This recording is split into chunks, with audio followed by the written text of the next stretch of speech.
Olá, pregadores! Além de pregar, vocês também já assistiram a muitos sermões e devem lembrar de modo muito especial de ilustrações que pregadores usaram e que marcaram a sua vida. Na aula de hoje vamos saber como utilizar bem ilustrações ao expormos a palavra de Deus. Ilustrações são recursos utilizados pelo pregador para tornar o sermão mais eficaz. Elas podem ser usadas com bastante proveito em qualquer parte do sermão. Desse modo, na introdução, elas servem para atrair a atenção e despertar o interesse. Na argumentação, elas são úteis para tornar claro o assunto que está sendo exposto, fortalecer os argumentos racionais e os emotivos, manter o interesse e repetir alguma ideia já apresentada, sem cansar os ouvintes.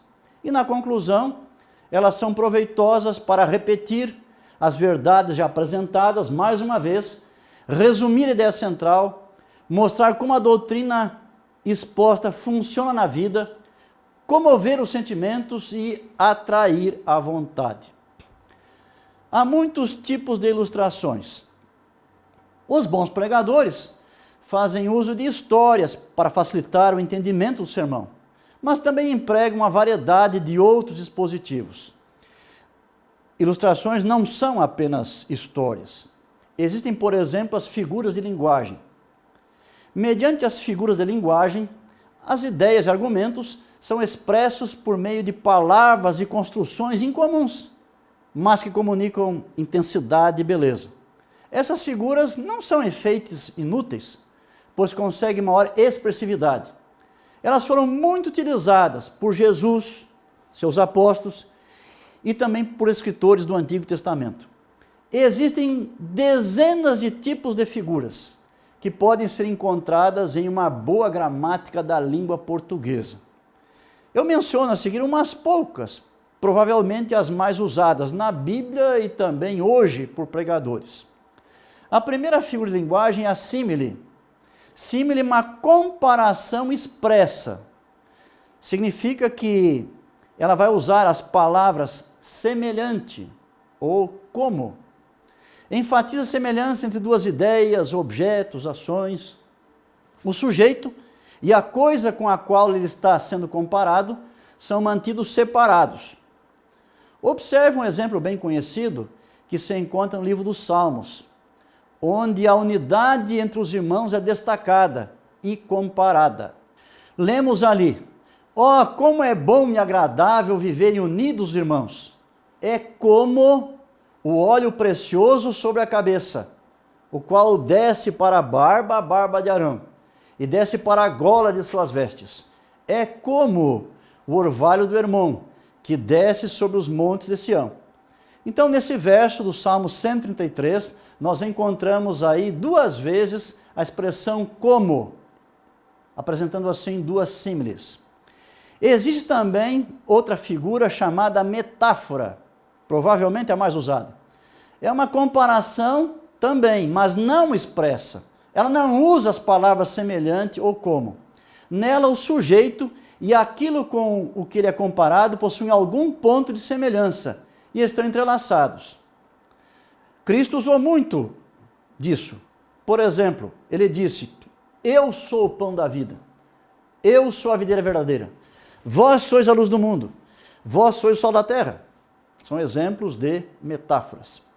Há também a antítese.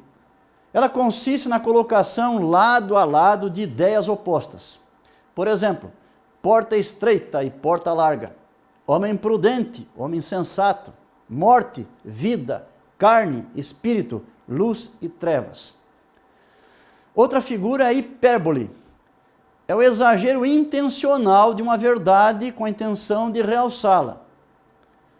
Lá no final do Evangelho de João, capítulo 21, verso 25, tem um exemplo disso. João está terminando seu evangelho, pequeno evangelho, são apenas 10 folhas, e ele escreveu assim: há, porém, muitas outras coisas que Jesus fez. Se todas elas fossem relatadas uma por uma, creio eu que nem no mundo inteiro caberiam os livros que seriam escritos. É claro, com a hipérbole, uma estantezinha com alguns livros para contar a vida de alguém em 33 anos seria suficiente. Mas ele está destacando, ele quer dizer o seguinte: gente, não contei tudo sobre Jesus. Não contei tudo. Eu contei uma parte apenas, né? Este é o último versículo do Evangelho de João, né? E aí ele então está destacando esse aspecto que João quer salientar. Nós temos exemplos hoje também, quando alguém diz assim: minha mãe é a melhor mãe do mundo. Outro exemplo pode ser: o professor lhe havia dado 1000 vezes o mesmo conselho. Uma outra figura muito usada também na Bíblia é a parábola. Uma parábola clássica consiste em uma história, que costuma vir acompanhada por uma explicação. Então, primeiro vem a história, e depois, em algum momento, vem a explicação. No capítulo 13 de Mateus, encontramos exemplos disso. Um caso é a parábola do semeador. Então, em Mateus 13, nós lemos assim, a partir do verso 3. Eis que o semeador saiu a semear. E ao semear, uma parte caiu à beira do caminho, e vindo as aves a comeram. Outra parte caiu em solo rochoso, onde a terra era pouca, e logo nasceu, visto não ser profunda a terra. Saindo, porém, o solo a queimou, e porque não tinha raiz, secou-se. Outra caiu entre os espinhos, e os espinhos cresceram e a sufocaram. Outra, enfim, caiu em boa terra, e deu fruto a 100, 60 e 30 por um. Quem tem ouvidos para ouvir, ouça. Até o verso 9 nós lemos agora. Mas aí não tem nenhuma explicação, tem só a história. E então vem a explicação da parábola. A todos que ouvem a palavra do reino e não a compreendem, vem o maligno e arrebata o que lhes foi semeado no coração. Esse é o que foi semeado à beira do caminho. O que foi semeado em solo rochoso, esse é o que ouve a palavra e a recebe logo, com alegria, mas não tem raiz em si mesmo, sendo antes de pouca duração. Ele chegando a angústia ou a perseguição por causa da palavra, logo se escandaliza. O que foi semeado entre os espinhos é o que ouve a palavra, porém os cuidados do mundo e a fascinação das riquezas sufocam a palavra e fica infrutífera. Mas o que foi semeado em boa terra é o que ouve a palavra e a compreende. Esse frutifica e produz a 100, a 60 e a 30 por um. Isso está em Mateus 13, versos 18 a 23. Também existe, além das figuras de linguagem, temos alusão histórica. É uma referência a um fato de importância local, nacional ou mundial. Pode se referir a uma batalha, uma descoberta ou outro evento que se julga relevante. Você pode depois, num outro momento, conferir em sua Bíblia, no Salmo 95, versos 7 a 11, nós temos um exemplo disso. Existe também um episódio biográfico. Ele aborda um evento na vida de um personagem. Esse pode ter sido um líder religioso, um estadista, um cientista, ou outro indivíduo qualquer cuja experiência particular contém alguma importante lição que o pregador queira destacar. Observe o exemplo que eu vou contar. No dia seguinte a Natal de 2004, um terremoto submarino de 9,3 graus na escala Richter gerou um tsunami com ondas de até 15 metros de altura, que varreram a costa de 13 países da Ásia e da África, banhados pelo Oceano Índico, e deixaram um rastro de 235 mil pessoas mortas. Na ocasião, na praia de Mai Khao, lá na Tailândia, as ondas sumiram de repente e o mar recuou rapidamente. Uma garota de 10 anos, chamada Tyler Smith, turista, avisou sua mãe que logo viria um tsunami. Então, juntas alertaram os banhistas. Como resultado, a família foi salva e mais de 100 pessoas, e naquela pequena praia ninguém morreu. Como a pequena Tyler sabia que viria um tsunami? Apenas 2 semanas antes da tragédia, ela havia estudado o fenômeno dos tsunamis nas aulas de geografia. Humilde, a pequena heroína deu crédito pelo salvamento ao seu professor. O Sr. Andrew nos ensinou sobre terremotos, ela disse, e como eles podem causar tsunamis. Veja, uma boa ilustração para uma mensagem. Experiência pessoal também. Experiência pessoal é um evento na vida do próprio pregador e pode ser o melhor tipo de ilustração que se possa usar. Quando falamos de algo que nós vivenciamos, o efeito de nossas palavras sobre os ouvintes é maior. Talvez por causa da inflexão da voz, de um maior empenho, mesmo inconsciente, de nossa parte. Cícero, o maior orador romano, dizia que sempre que puder, o orador deve dar exemplos pessoais, porque junto com o exemplo vem o testemunho, o que serve de garantia e reforça a credulidade. O apóstolo Paulo seguidamente falava de suas experiências pessoais. Você pode encontrar exemplos disso no livro de Atos, na Bíblia, Atos 22, 24, 26. Agora vem uma pergunta. Como deve ser uma boa ilustração? Então vamos pensar um pouquinho nesse tópico também. Algumas marcas de uma boa ilustração. A primeira é que a ilustração é apropriada. Isso significa que deve ter relação com o tema que será abordado ou com as circunstâncias do momento e audiência. Um outro ponto importante é que ela deve ser compreensível. De um modo geral, não necessita de uma explicação, porque quando nós usamos ilustração, geralmente já é para explicar alguma coisa, mas se ela for muito complicada e precisar de uma explicação, talvez seja melhor não usá-la. Deve ser breve também. Ela não entra em detalhes irrelevantes, nem exagera os relevantes. Antes de contá-la, quem sabe é bom imaginá-la e podar aquelas informações que não vão ser úteis e que não colaboram nada para o nosso objetivo. Em quarto lugar, é importante que ela seja inédita para aqueles que a estão escutando. Não fica bem contar a ilustração já muito batida, muito usada, ela não vai ter muito significado e nem vai ser apreciada por aqueles que estão escutando.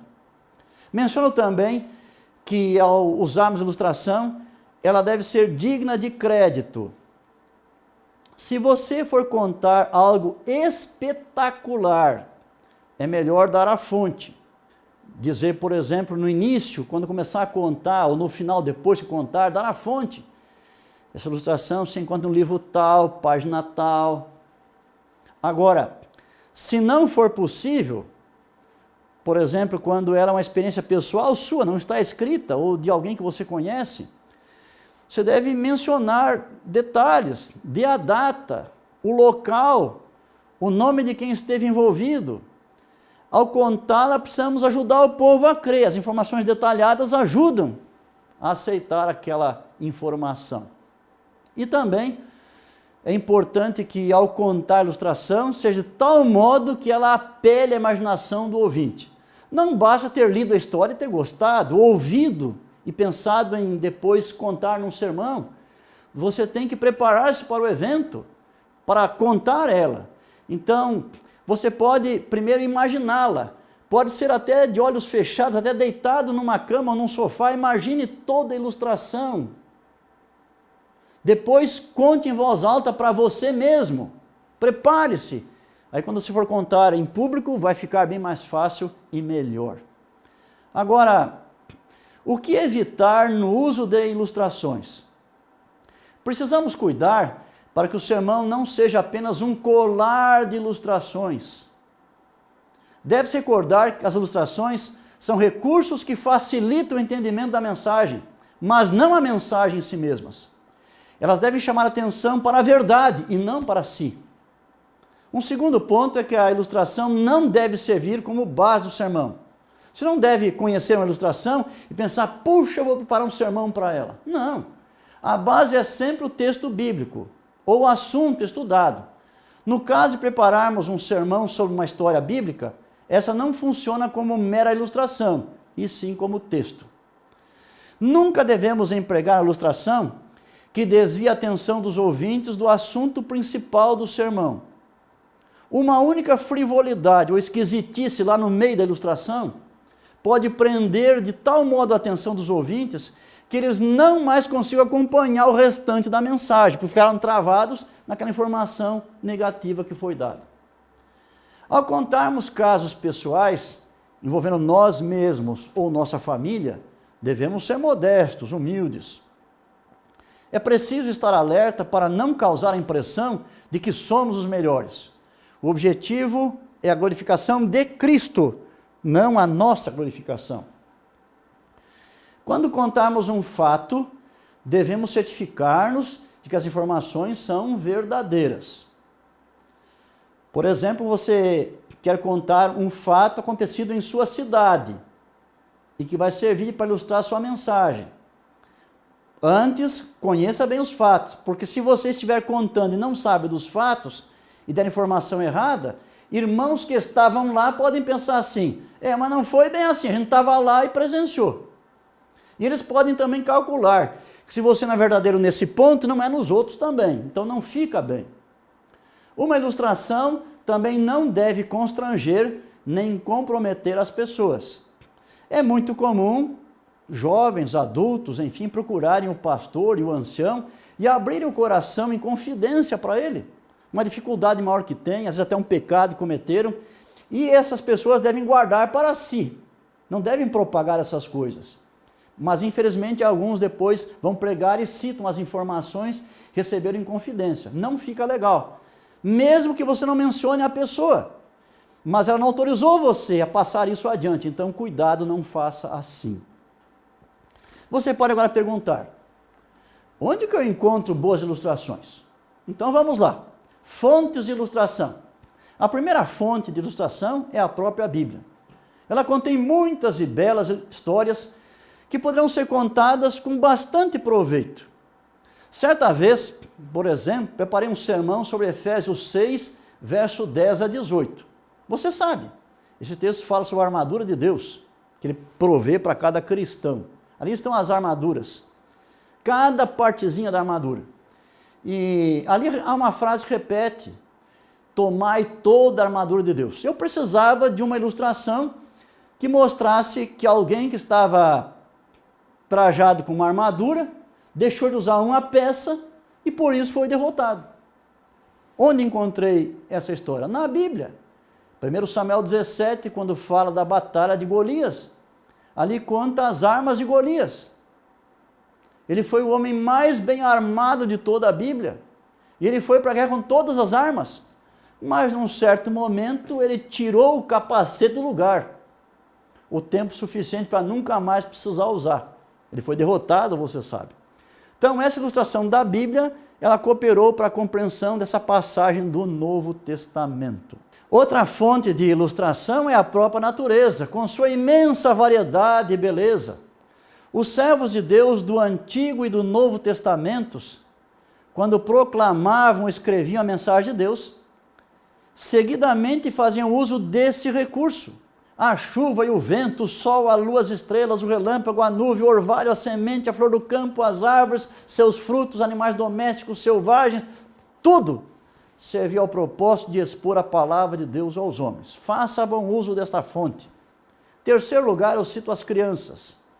Com sua curiosidade natural, sinceridade, momentos de inocência, mas também de peraltice, as brincadeiras, seu dia a dia, elas são uma grande fonte de ilustração. Menciono também história nacional e mundial, episódios importantes que podemos citar em nossos sermões. E também nas leituras regulares. Quando você lê livros, revistas, jornais, e acompanha sites na internet, é possível encontrar bom material ilustrativo. Sempre que isso ocorrer, o pregador deve de imediato anotar e guardar a informação, que pode ser feita em uma pasta ou arquivo, de modo que esteja disponível quando necessário. Não esqueça de sempre anotar a fonte. Pode colocar no alto da página que contém ilustração uma palavra, só uma, que revele o tema que está estudado, ilustrado. Por exemplo, salvação, noutra página perdão, noutra arrependimento. Assim, quando tiver que pregar um sermão, consultará esse arquivo e não precisará ler todas as folhas disponíveis. Basta uma rápida olhada na palavra que encabeça cada uma para separar aquela que usará. Também há algumas obras devocionais, como meditação matinal, inspiração juvenil. Elas costumam ter excelentes ilustrações. Enfim, Se estiver bem atento, o pregador poderá extrair ilustrações de tudo o que acontece em sua vida e à sua volta. Mas não basta perceber, é preciso anotar e guardar. Portanto, pregadora, pregador, é fundamental que um sermão contenha ilustrações, pois elas são comprovadamente um poderoso instrumento para atingir o intelecto e as emoções e mover a vontade dos ouvintes, ajudando-os assim a entender, amar e aceitar a verdade. Na próxima aula, nós vamos aprender outros recursos que podemos usar além de ilustrações para enriquecer e esclarecer a nossa mensagem da palavra de Deus. Até o nosso próximo encontro.